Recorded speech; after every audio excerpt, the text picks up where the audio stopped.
우리 오늘 함께 볼 말씀은 베드로전서 1장 21절 말씀입니다. 우리 함께 볼 말씀은 베드로전서 1장 21절 말씀을 우리 다 같이 합독하도록 하겠습니다.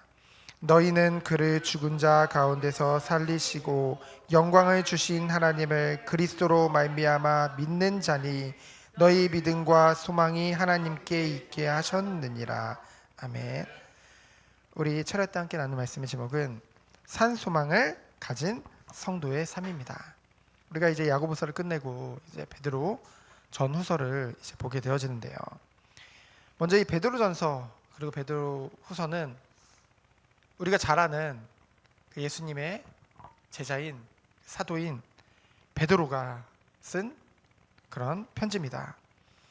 우리가 지난 요한복음을 주일 예배를 통해서 쭉 살펴보면서 베드로를 보면서 참 많은 동질감을 우리가 느꼈었죠. 그 베드로가 비록 연약했지만은 그 중심만은, 그리고 그의 열정적인 그 행동만은 정말 하나님께 인정받는, 그러면서도 그 모습들을 통해서 우리의 모습들을 우리가 보게 되어졌습니다. 그래서 깊이 공감하게 되어졌죠. 그래서 무슨 하나님이 정말로 하나님은 외모를 보시지 아니하시고 그 중심을 보시는 하나님이시구나. 그래서 그 하나님께서 베드로의 고백 위에 그 반석 위에 그 교회를 세우실 것을 약속해 주셨고, 그 언약대로 예수님이 승천하신 후에 그 12제자, 특별히 베드로를 통해서 많은 교회들을 세우는 것을 우리가 보게 되어집니다. 이 베드로 전서가 쓰여진 그 시기를 보면은요, 이제 로마에서 이미 그 기독교인들을 굉장히 박해하고 있었어요. 그리스도인들을, 교회를 박해하고 있었죠. 근데 이제는 이 대화재 사건이 이제 벌어졌고, 대화재가 있었거든요, 그 로마에. 근데 그것에 누명을 누구를 씌웠어요? 기독교인들에게 씌웠거든요, 네로 황제가. 그래서 본격적으로 정말로 끔찍한 그런 박해가 벌어지기 직전이라는 거죠. 그러한 시기에 온갖 박해와 그 고난 가운데 직면해 있는 성도들에게 쓴 편지라는 거죠. 성경을 보면은 우리가 지금 현대를 살고 있잖아요. 현대를 살고 있는 이 성도들도 수많은 고난이 올 것을 말하고 있습니다. 근데 여러분 어떻습니까? 당연히 고난이 올 거라고, 성도가 올 거라고 말을 하는데 그 고난이 오는 게 좋습니까? 아마도 그 고난을 좋아하는 사람은 없을 것입니다. 고난이 오는 것에 대해서 미성숙한 성도들은 어떻게 할까요? 어떻게 생각을 할까요? 그리스도인으로서 살아가는 것 때문에 고난이 오는 것 자체를 이해하지 못할 거예요. 그렇죠? 아니, 하나님 믿으면 복 받는다고 했는데, 하나님 믿으면 만사형통해야 되는데 왜 그리스도를 믿는 것 때문에 고난을 당한다고? 그것이 이해가 안 갈 수도 있습니다. 그리고 또한 비교적 성숙한 그런 그리스도인이라 할지라도, 성도라 할지라도 신앙생활 중에 고난이 올 수 있다는 것을 이해하고 있더라도 어떻게 합니까? 여전히 고난을 부담스러워하고, 어떻게 하면 그 고난을 나에게 안 왔으면 좋겠다, 그런 마음을 누구나 다 가지고 있죠. 그래서 우리가 이 베드로 전후서를 통해서 고난당하는 성도들을 대상으로 이제 베드로가 쓴 거거든요. 그 베드로가 어떤 사람이었습니까? 고난을 굉장히 싫어했죠. 우리가 요한복음을 보면은 베드로는 누구보다 인간적인 고난을 굉장히 싫어하고 피하는 사람이었습니다. 근데 나중에는 그가 4장 12절로 13절에 보면은, 베드로전서 4장 12절 13절에 보면은 고난을 기뻐하고 즐거워하라고 할 정도로 그 고난의 증인이 되어졌다는 것이죠. 어떻게 그렇게 되어졌을까? 이 베드로의 변화처럼 우리가 이 베드로 전서를 함께, 전후서를 살펴보면서 이 고난에 대해서 새로운 우리에게 인식과, 그렇죠, 새로운 생각과 그리고 변화됨을 체험하는 그런 시간이 되어지기를 예수 그리스도로 축원드립니다. 먼저 첫 번째로 흩어진 나그네죠. 1절에 보면은 흩어진 나그네라고 했는데요. 그건 누구를 말합니까? 바로 2절에 바로 나와 있죠. 곧 성도를 말합니다. 성도는 어떤 사람인데요? 2절에 보니까 성부 하나님께서 미리 아심을 따라 예정하셨다. 우리의 구원을 예정하신 것입니다.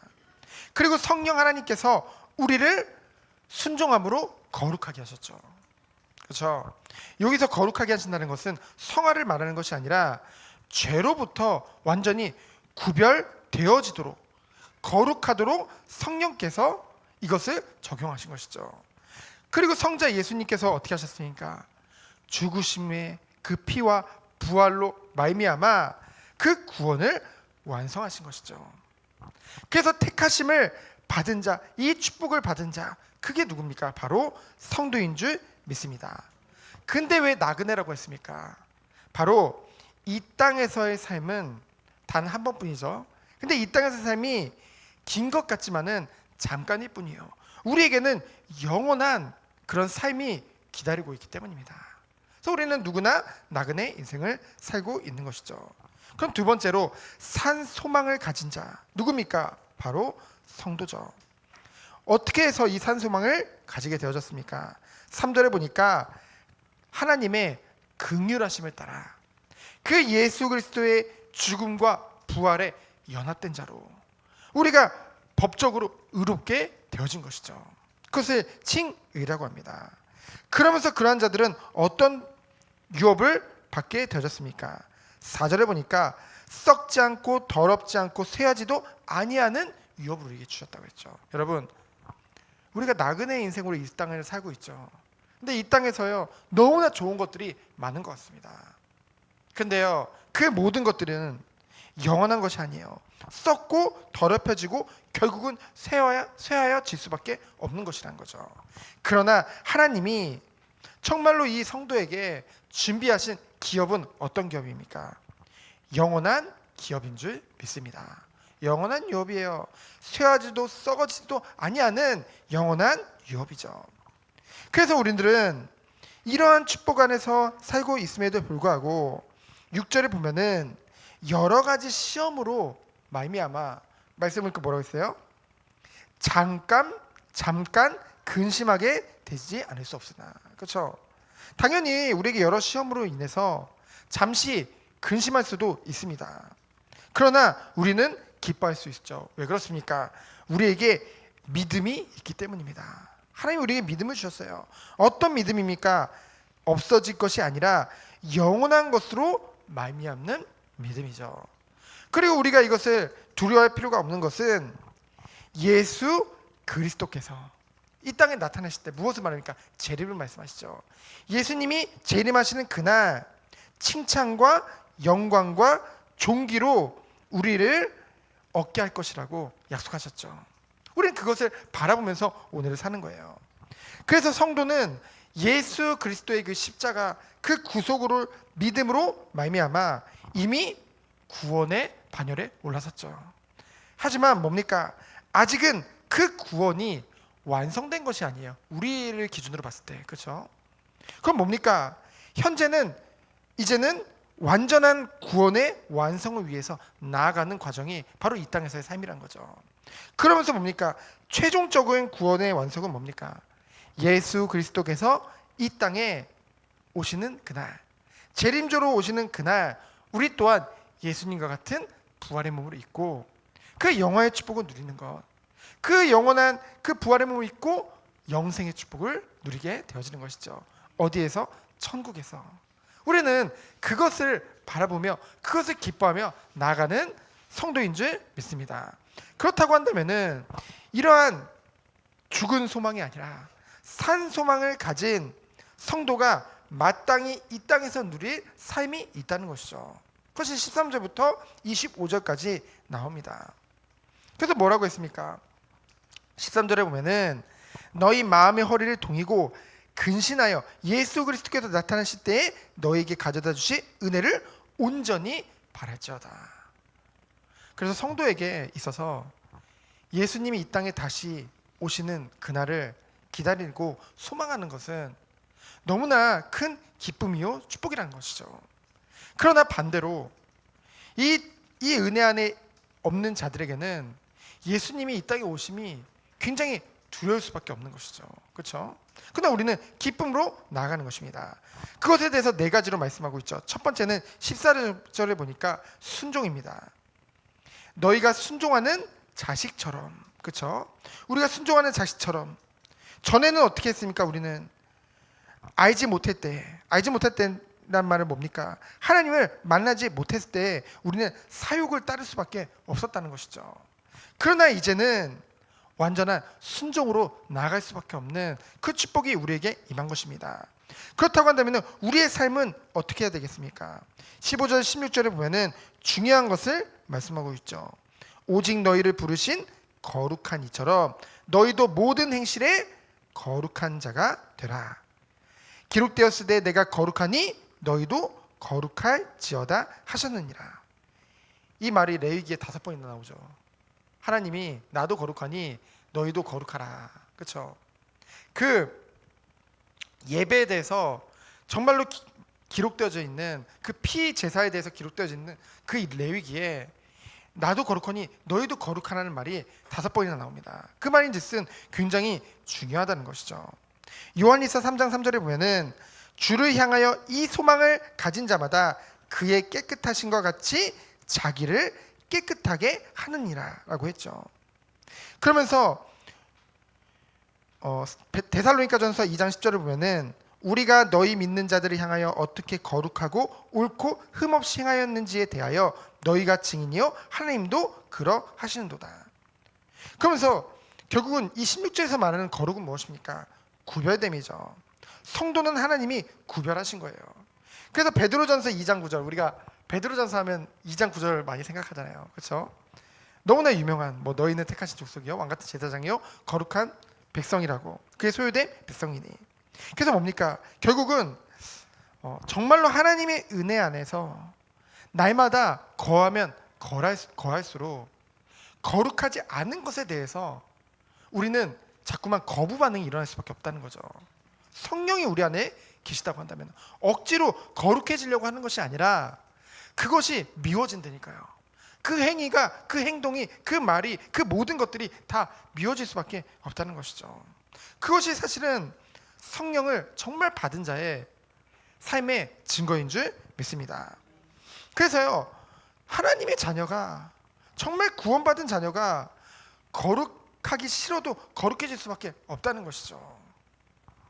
그러면서 또 무엇을 말합니까? 17절에 보니까 경외에 대해서 말을 하고 있죠.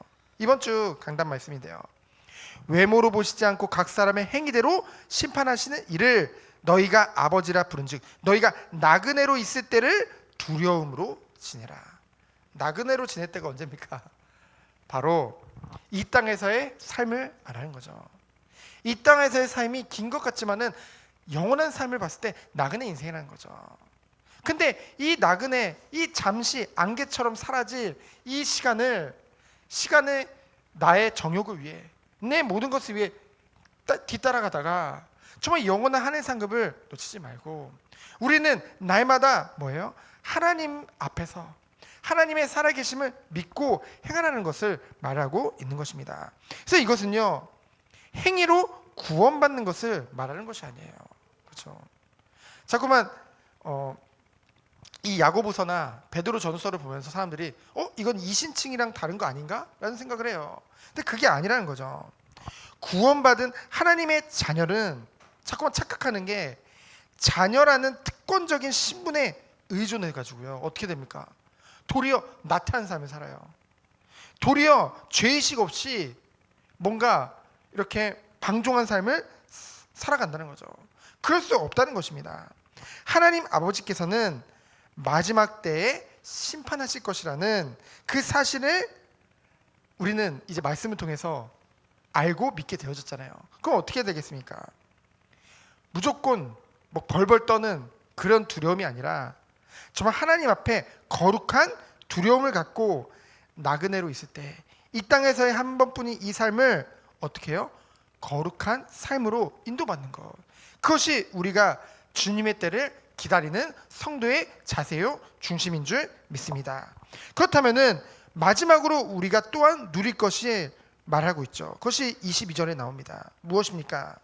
너희가 진리를 순종함으로 너희 영혼을 깨끗하게 하여 거짓이 없이. 여러분, 우리의 영혼이 깨끗하고 거짓이 없이 하나님께서 그렇게 만들어 주셨잖아요. 그럼 우리는 어떤 축복을 줘야 되겠습니까? 형제를 사랑하기에 이르렀으니 마음으로 뜨겁게 서로 사랑할지니라. 그렇죠? 거짓이 없이 형제를 정말 마음으로 뜨겁게 사랑하는 것, 그것이 그리스도의 반석 위에 세워진 교회, 그 신앙 공동체가 누릴 축복인 줄 믿습니다. 그래서 교회는요, 사랑이 사랑으로 뜨거워야 돼요. 그렇죠? 성도 간의 사랑으로, 형제 간의 사랑으로 주 안에서 하나 되어져 가지고 서로 사랑하고 서로 기도해 줄 수밖에 없는 그 축복이 넘쳐야겠죠. 그래야만 앞으로 이 마지막 때를 우리가 승리하며 나아갈 수 있는 것입니다. 그렇죠? 새 계명을 너에게 주노니 형제를 사랑할지니라. 그렇죠? 우리가 정말 다른 그 어떤 것보다 가장 중요한 것은 하나님이 우리에게 베풀어 주신 사랑이요. 그 사랑을 가지고 또한 영혼을 사랑하며 하나님의 것에 심부름하는 것, 그것이 교회와 성도가 누릴 축복인 줄 믿습니다. 그럼 결론적으로 이 모든 것이 가능하게 되어지는 것이 무엇의 능력입니까? 바로 오직 말씀의 능력으로 되어지는 것인 줄 믿습니다. 그렇기 때문에 우리가 교회로, 예배로 모일 때마다 모이면 뭐를 하는 거예요? 바로 말씀을 나누는 것이죠. 왜 그렇습니까? 24절 25절에 보니까 모든 육체는 풀과 같고 그리고 그 모든 영광은 풀의 꽃과 같으나 풀은 마르고 꽃은 떨어지제 오직 주의 말씀은 세세토록 있도다. 그렇죠? 하나님의 말씀만이 영원한 것입니다. 그 하나님의 말씀만이 오직 우리의 기준이 되는 거예요. 그래서 우리들은 뭐합니까? 말씀 붙잡고 그 말씀을 듣고 우리는 기도하는 것이죠. 무엇을 위해서요? 결국은 하나님의 영광을 위하여서. 오늘도 이 밤에 정말로 말씀을 붙잡고 정말 기도하면서 정말 하나님의 사랑과 그 은혜 안에서 뜨겁게 찬양하고 기도하는 밤 되어지기를 예수 그리스도 이름으로 축원드립니다. 시간 기도합니다. 하나님 감사합니다. 산 소망을 가진 성도가 마땅히 누릴 축복과 삶이 무엇인지 말씀을 통해 알게 해주셔서 감사합니다. 정말 우리들이 정말 이 말씀과 같이 정말 하나님 앞에서 날마다 나아가며 주님이 주신 은혜와 축복을 가지고 서로 간에 기도하며 서로 간에 사랑하며 주님 오시는 그날까지 달려가는 우리 모든 성도님 되도록 주께서 축복하여 주옵소서. 살아계신 예수 그리스도 이름으로 기도합니다. 아멘.